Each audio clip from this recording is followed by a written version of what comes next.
हाँ तो दोस्तों, इस वीडियो के अंदर हम पेज ई कॉमर्स के आईपीओ के बारे में बात करेंगे और जानेंगे कि इस आईपीओ के अंदर आपको कितना लिस्टिंग गेन मिल सकता है और आपको इस आईपीओ में अप्लाई करना चाहिए या नहीं। चलिए शुरू करते हैं। तो देखिए, सबसे पहले हम ये जानेंगे कि ये कंपनी क्या काम करती है। तो देखिए, जो कंपनी है 2015 में ये कंपनी स्टार्ट हो गई थी, यानी कि ऑलमोस्ट अगर आप देखोगे 6 से 7 साल ये कंपनी को स्टार्ट हुए हो चुके हैं। तो देखिए, ये कंपनी चिल्ड्रन से रिलेटेड जो भी फर्नीचर होता है, जो भी बेडिंग की रिक्वायरमेंट होती है और जो हाउसवेयर्स होते हैं, तो वो ये सारी चीज़ें कंपनी प्रोवाइड करवाने का काम करती है। तो देखिए, मुझे तो चिल्ड्रन फर्नीचर में एक चीज़ हमेशा याद आती है कि कोई भी नए चिल्ड्रंस वगैरह जब वो होते हैं तो उनके लिए जो झूला लाया जाता है, तो वो एक मेन चीज़ मुझे वो याद आती है। उसके अलावा अगर आप देखोगे तो अगर हम कंपनी के प्रोडक्ट पोर्टफोलियो की अगर हम बात करेंगे तो देखिए, बेड, फिर उसके अलावा सीटिंग, लॉन्जिंग, फिर स्टोरेज वगैरह, फिर प्लेरूम का जो फर्नीचर होता है, यानी कि अगर आपने देखा होगा कि आजकल जो बच्चों के लिए थोड़ा एक तरीके से जो ड्राइंग रूम होता है जिसके अंदर उनके लिए खेलने वगैरह जैसा रूम बनाया जाता है, तो वो चीज़ें भी ये कंपनी प्रोवाइड करवाने का काम करती है। फिर डेकोर एंड एसेसरीज, फिर जो बच्चों का बेड होता है वो भी ये कंपनी बनाने का काम करती है। बेबी बेडिंग ये सब ऑलमोस्ट उसी में हमें ये नज़र आ जाता है। उसके अलावा डाइनिंग इसेंशियल्स हो गया, फिर जो स्पोर्ट राइड जोन होते हैं, तो एक तरीके से अगर आप देखोगे जो जो भी उनके गेम्स वगैरह होते हैं और जो जो भी उनकी रिक्वायरमेंट होती है बच्चों की, जब वो जनरली फर्स्ट 1 या 2 साल के होते हैं, तो ये सारी चीज़ें कंपनी प्रोवाइड करवाने का काम करती है। अगर हम यहाँ पे देखेंगे तो ये कंपनी ई कॉमर्स के थ्रू भी यहाँ पे अपने बिजनेस को हमें करती हुई नजर आती है। अगर हम कंपनी के वेबसाइट की अगर हम बात करेंगे तो cotandcandy.com करके उनकी एक वेबसाइट है जहाँ पर वो अपने प्रोडक्ट को सेल करने का काम करती है। अगर हम देखेंगे तो कंपनी यहाँ पे एक अलग सर्विसेज है, कंपनी ये भी प्रोवाइड करवाती है कि यानी कि अगर आपका कोई मतलब अगर आपके चिल्ड्रन है तो अगर आपको उनके हिसाब से, यानी कि अगर आप चाहते हो कि आपके हिसाब से वो डिजाइन बना के दे, तो वो वैसे भी ये कंपनी करने का काम करती है। और वहाँ पे कंपनी के B2C वाले कस्टमर्स भी हैं और B2B वाले कस्टमर्स भी हमें कंपनी के वहाँ पे नजर आते हैं, यानी कि बिजनेस टू बिजनेस, यानी कि जो बड़े बड़े बिजनेसेस वगैरह होते हैं तो उनसे वहाँ पे ऑर्डर आते हैं, और उसके अलावा डायरेक्ट कस्टमर का बिजनेस भी वहाँ पे कंपनी के पास में आता है। और इसके अलावा अगर हम देखेंगे तो कंपनी ने जो बड़ी बड़ी ब्रांड्स है गाइड बिजनेस के अंदर, तो वहाँ पर भी कंपनी ने 1-2 ब्रांड्स वगैरह को एक्वायर किया है और उनके लाइसेंसेज वगैरह वहाँ पे कंपनी ने लिए हैं, यानी कि उनके डिस्ट्रीब्यूशन के लाइसेंसेज वगैरह वहाँ पे कंपनी ने लिए हैं। अब अगर हम यहाँ पे कंपनी की कम्पिटिटिव रैंक के बारे में अगर हम बात करेंगे तो देखिए, जो कंपनी के जो एग्रीमेंट्स है वो जो बड़ी बड़ी कंपनीज है उनके साथ में उनके एग्रीमेंट्स है, तो ये काफ़ी अच्छी बात हमें यहाँ पे नज़र आती है। और उसके अलावा जो मैनेजमेंट टीम है यहाँ पे कंपनी की, वो यहाँ पे काफ़ी अच्छी है। और उनने अगर आप देखोगे जो पूरी रिटेल इंडस्ट्री की अगर हम बात करेंगे, खास करके जो चिल्ड्रन इंडस्ट्री है, यहाँ पे जो कंपनी के प्रमोटर्स वो यहाँ पे एक्सपीरियंस हमें नज़र आते हैं, तो उन्हें इस इंडस्ट्री का काफ़ी अच्छा हमें यहाँ पे इंसाइट उनका हमें नज़र आता है। अब अगर हम ऑब्जेक्टिव की अगर हम बात करेंगे, यानी कि जो आईपीओ कंपनी ला रही है उसे कंपनी कैसे उसमें जो कंपनी को पैसा मिलने वाला है उसे कंपनी कैसे यूटिलाइज करने वाली है, तो देखिए, प्लांट और मशीनरीज को यहाँ पे कंपनी बाय करने वाली है। तो उसके लिए यहाँ पे कंपनी का आईपीओ आ रहा है। उसके अलावा अगर आप देखोगे वर्किंग कैपिटल की रिक्वायरमेंट को फुलफिल करने के लिए यहाँ पे कंपनी का आईपीओ आ रहा है, और जो आईपीओ से रिलेटेड जो कंपनी के एक्सपेंसिस लगने वाले हैं वो भी यहाँ पे कंपनी इसी से यूटिलाइज करने वाली है। तो देखिए, अराउंड 65 करोड़ के लगभग का कंपनी का आईपीओ में नजर आता है। तो वहाँ पर अगर आप देखोगे लगभग 1 से 2 करोड़ का हमें वहाँ पे इश्यू एक्सपेंस कंपनी का नजर आ सकता है। तो लगभग 1 से 2 करोड़ का जो कंपनी का अमाउंट है वो हमें यहाँ पे आईपीओ के एक्सपेंसिस से रिलेटेड ही हमें वहाँ पे नजर आने वाला है। तो अगर हम कंपनी के फाइनेंशियल से पहले अगर हम कंपनी के प्रमोटर्स की अगर हम बात करेंगे तो देखिए, शेवल धर्मेंद्र गांधी जी कंपनी के प्रमोटर्स हमें नजर आते हैं। तो देखिए, कंपनी के टोटल एसेट का नंबर यहाँ पर अगर आप देखोगे काफ़ी अच्छी तरीके से ग्रो हुआ है। तो लगभग अगर आप देखोगे 1.5 करोड़ से ये नंबर हमें 32 करोड़ पे नजर आता है। तो डेफिनेटली काफ़ी फिनोमिनल ग्रोथ हमें देखने को मिली है।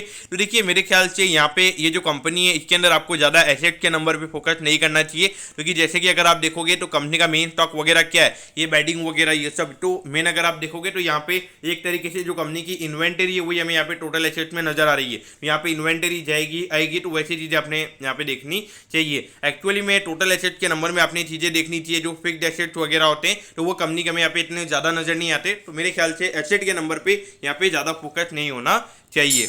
बाकी अगर हम रेवेन्यू के नंबर की अगर हम बात करेंगे तो देखिए, 1.5 करोड़ से यहाँ पे रेवेन्यू का नंबर हमें 10.5 करोड़ के लगभग यहाँ पे होता हुआ नजर आया है। तो ऑलमोस्ट अगर आप देखोगे 2 साल में लगभग 9 करोड़ के लगभग रेवेन्यू के नंबर्स बढ़े हैं। लेकिन क्या सेम काइंड ऑफ ग्रोथ लगातार ये कंपनी दिखा पाएगी, तो उसमें मुझे यहाँ पे डाउट लगता है। अगर हम प्रॉफिटेबिलिटी की अगर हम बात करेंगे तो देखिए यहाँ पे अगर आप देखोगे 34,000 रुपीज़ के लगभग कंपनी का प्रॉफिट है, और अगर हम अभी देखेंगे तो 54 लाख रुपीज़ के प्रॉफिट के नंबर्स हमें कंपनी के नजर आते हैं। देखा जाए तो ये जो प्रॉफिटेबिलिटी वाला नंबर है ये हमें कंपनी का काफ़ी कम नजर आता है। इसके बेसिस पर आप यहाँ पे कोई इंटरप्रिटेशन नहीं दे सकते, क्योंकि देखिए 54 लाख अगर आप देखोगे आज की तारीख में बहुत ही कम नंबर है। आजकल अगर आप देखोगे जो थोड़े बहुत बड़े बड़े बिजनेस अगर आप वहाँ पे देखोगे, वहाँ पे 1 से 1.5 करोड़ की महीने की उनकी इनकम होती है। ये मेरे ख्याल से 54 लाख वाला नंबर तो मेरे ख्याल से कुछ भी यहाँ पे अच्छा इंटरप्रिटेशन हमें यहाँ पे नहीं देता है।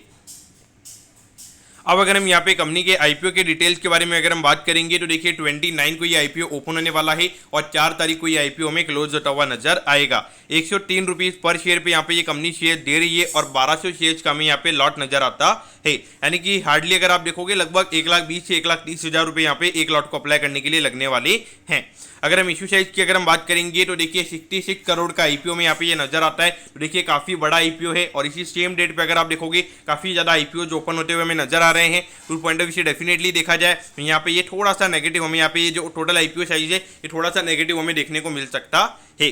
बाकी अगर हम फ्रेश इशू की अगर हम बात करेंगे तो 41 करोड़ का आईपीओ में यहाँ पे फ्रेश इशू में नजर आता है, यानी कि ये पैसा कंपनी के पास में जाने वाला है। और ऑफर फॉर सेल की अगर हम बात करेंगे तो 25 करोड़ के लगभग का ऑफर फॉर सेल हमें यहाँ पे नजर आता है। तो देखिए डेफिनेटली ये जो ऑफर फॉर सेल वाला नंबर है ये मुझे काफी ज्यादा नेगेटिव नजर आया, क्योंकि देखिए कंपनी के रेवेन्यू के नंबर 10 करोड़ के, लेकिन यहाँ पे कंपनी के प्रमोटर्स यहाँ पे 25 करोड़ रुपए उनके पास में जा रहे हैं। तो देखिए अब अपनी कंपनी से उनको इतनी सैलरी नहीं मिलती है। उस पॉइंट ऑफ व्यू से डेफिनेटली देखा जाए तो ये ऑफर फॉर सेल वाला जो नंबर है ये मेरे ख्याल से काफी ज्यादा नेगेटिव मुझे यहाँ पे नजर आता है, क्योंकि अगर देखिए आपकी प्रॉफिटेबिलिटी 1 करोड़ की नहीं है और आपके पास में अगर कंपनी के प्रमोटर्स के पास में अगर अभी 25 करोड़ रुपए आ जाएंगे तो उसके बाद में आप में भूख करेगी। तो उस पॉइंट ऑफ व्यू से डेफिनेटली देखा जाए तो ये ऑफर फॉर सेल का नंबर मुझे यहाँ पे काफी ज्यादा नेगेटिव लगता है। बाकी ये कंपनी जो है ये बीएससी के एसएमई प्लेटफॉर्म पे ये कंपनी लिस्ट होने वाली है और 50% का हमें यहाँ पे एचएनआई कोटा नजर आता है और 50% का हमें यहाँ पे रिटेल कोटा नजर आता है। यानी कि लगभग अगर आप देखोगे 30 से 35 करोड़ के लगभग का हमें यहाँ पे रिटेल कोटा नजर आता है। डेफिनेटली देखा जाए तो एक अच्छा खासा इशू साइज हमें यहाँ पे ये कंपनी का नजर आता है। अब अगर हम एट दी एंड अगर हम वैल्यूएशन के पैरामीटर्स की अगर आप बात करोगे तो यहाँ पर कंपनी का जो आईपीओ भी आ रहा है तो वो 343 टाइम्स अर्निंग्स पे आ रहा है। यानी कि जो अगर हम कंपनी की अगर हम कट ऑफ प्राइस यानी कि जो अभी 103 रुपीज पे पर शेयर पे यहाँ पे कंपनी शेयर दे रही है तो उसके बेसिस पे कंपनी का market cap around 185 crore rupees का हो सकता है लिस्टिंग के ऊपर।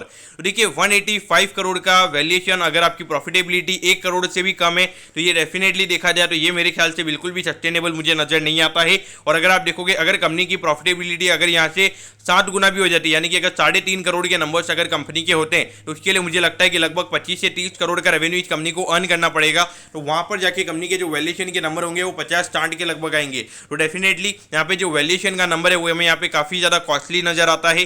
अगर हम नेट एसेट वैल्यू की अगर हम बात करेंगे तो 14 रुपए के लगभग की हमें यहाँ पे नेट एसेट वैल्यू नजर आती है और 103 रुपीज पर शेयर पे यहाँ पे ये कंपनी शेयर दे रही है। यानी कि ऑलमोस्ट अगर आप देखोगे 7 time price to book value पे यहाँ पे कंपनी का आईपीओ आ रहा है। तो देखा जाए भली प्राइस टू बुक वैल्यू हो या पी रेशियो दोनों ही बेसिस के ऊपर अगर आप देखोगे तो कंपनी के नंबर्स हमें यहाँ पे काफी ज्यादा कॉस्टली नजर आते हैं। तो वैल्यूएशन पॉइंट ऑफ व्यू से देखा जाए तो यहाँ पे बिल्कुल भी कंफर्टेबल वैल्यूएशन नहीं है, वैल्यूएशन यहाँ पे काफी हाईयर साइड में। तो देखिए कभी कभार वैल्यूएशन अगर आपके हाईयर साइड में होते हैं लेकिन अगर आपका आईपीओ 10-15 करोड़ का ही होता है तो वहाँ पे डेफिनेटली चीजें वर्कआउट हो जाती है। लेकिन अगर आपका आईपीओ भी लगभग 65 करोड़ के लगभग का है और अगर आपकी वैल्यूएशन भी कंफर्टेबल नहीं है तो ये मेरे ख्याल से दोनों अगर आप देखोगे दोनों चीजें मुझे यहाँ पे रेड अलर्ट ये नजर आती है।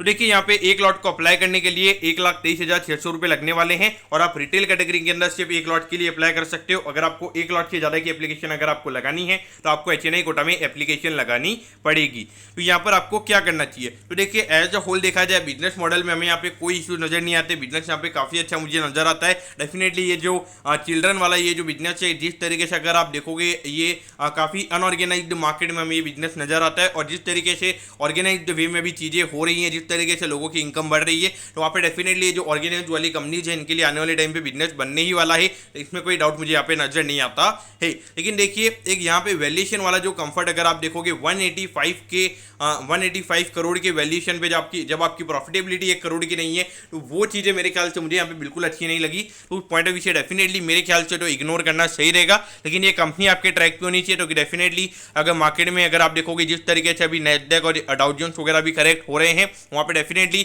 अगर ये कंपनी 50-60% अगर आईपीओ प्राइस से अगर नीचे अगर आपको मिलती है तो वहाँ पे डेफिनेटली वैल्यूएशन भी कंफर्ट में आ जाएगा अगर आप देखोगे उस पॉइंट ऑफ व्यू से। और अगर वैल्यूएशन कंफर्ट में आ जाएंगे तो वहाँ पे डेफिनेटली ये कंपनी में इन्वेस्ट करना चाहिए, क्योंकि ग्रोथ पॉइंट ऑफ व्यू से देखा जाए डेफिनेटली ये कंपनी एक ग्रोइंग इंडस्ट्री में काम करती हुई नजर आती है। और वहाँ पर जिनका रिस्क एपेटाइट है ये तो वो यहाँ पे एलोकेशन ले सकते हैं, लेकिन मेरे ख्याल से आईपीओ में अप्लाई नहीं करना चाहिए, क्योंकि यहाँ पे वैल्यूएशन काफी ज्यादा ओवर वैल्यूड मुझे नजर आते हैं। बाकी ये मेरा व्यू है, बाकी आप अपने हिसाब से डिसीजन ले सकते हैं। तो दोस्तों मैं होप करता हूँ कि पेज ई कॉमर्स के आईपीओ के डिटेल्ड एनालिसिस के बारे में आपको सब कुछ समझ में आ गया होगा। अगर आपकी कोई भी क्वेरीज है आप कमेंट कीजिए, मैं जरूर आपके कमेंट पर रिप्लाई करूंगा। ओके दोस्तों, thank you, have a nice day.